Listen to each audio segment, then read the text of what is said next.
there, this is attorney Sarah Holmes of Holmes Business Law P.C. We are a business law firm located in Philadelphia and the suburbs that provides general counsel business services to business owners.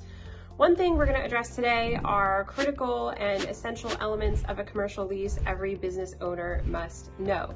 Now, this is typically from the commercial tenant perspective because most of the people we help are people going into a commercial lease, right? If you are a commercial landlord and you are leasing your space to someone else, these same terms may apply to you, just possibly in the reverse order of things you want to be looking out for. Now, every commercial lease should have a bunch of critical terms in it. There's a different scale of commercial leases. Some commercial leases may be only a few pages, like 5 pages. And then there's commercial leases that may be in a shopping center or from a developer that are like 80 pages. So commercial leasing is all over the place. But some typical terms that you really need to figure out in the commercial lease, number one, the length of the lease. How long is this lease going to be?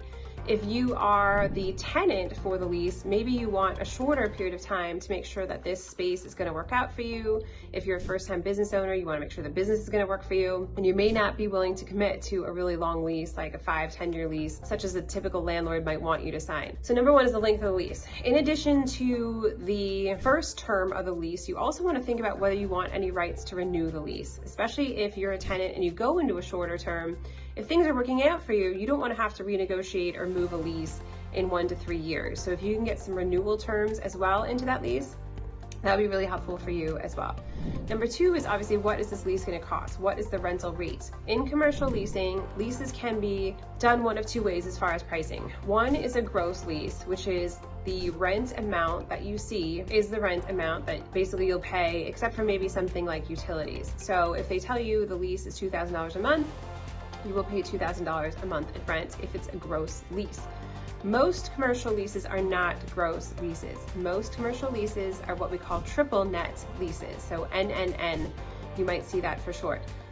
In a triple net lease, there is a base amount of rent that they will show you when you inquire about the property. So let's say the base rent is $2,000 a month. On top of that, there's going to be the triple nets added back in. So that is stuff like common area maintenance, it's going to be insurance, and it's going to be taxes for the business. Sometimes, especially for a property in the city, especially in Philadelphia, those triple nets could be a significant amount of money. Sometimes they might add over $1,000 to your rent every month. So when you see the base rent of $2,000, in reality, your rent is not $2,000. Your rent is $2,000 plus the triple nets. Now, all the landlords should have a pretty good estimate of what your triple nets are going to be. So they shouldn't be a surprise, but you're going to very carefully negotiate what you're willing to pay for. What if the operating costs of this business go up every year? Are you responsible for those increases? Are you doing snow removal, or is the landlord including that? You have to be really specific about what things you are and are not going to be responsible for in this lease. Which brings us to our next point, is who is responsible for this property's maintenance and repairs.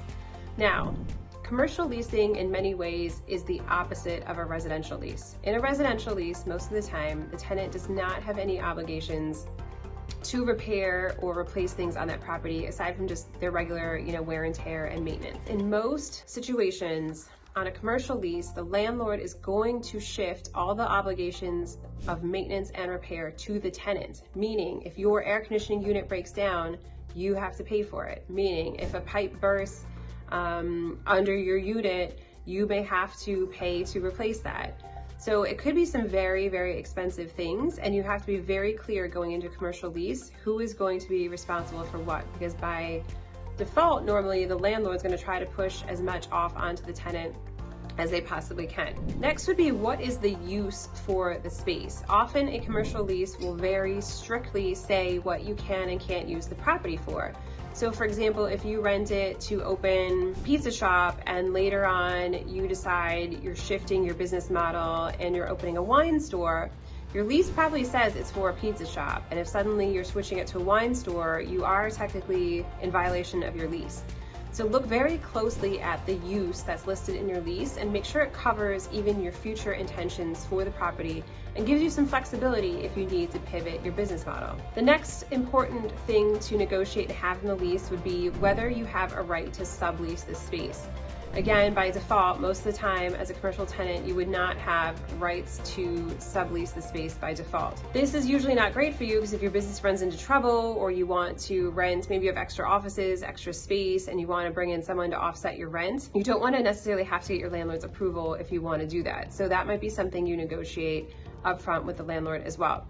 Finally, an important term that goes into a commercial lease are what are the ramifications and consequences of a default. If you were the tenant, typically those consequences are extremely severe. It could involve things like, in Pennsylvania, a confession of judgment, which is a waiver of all of your constitutional rights and an automatic judgment against your business or you personally. You have to look at whether the landlord's asking you to personally guarantee a lease. Again, that's something where even if you have an LLC set up to protect yourself, if you personally guarantee that lease, that's like circumventing your LLC protection and you yourself are on the hook for that. And combined with something like a confession of judgment, that would be a judgment against you personally, which might not be something, well, probably not something you want to do. So be very carefully about what the ramifications are about a default under the lease. Of course, if you have questions or you need help negotiating or drafting, editing a commercial lease, feel free to reach out to our office. Our number is 215-482-0285. Thanks.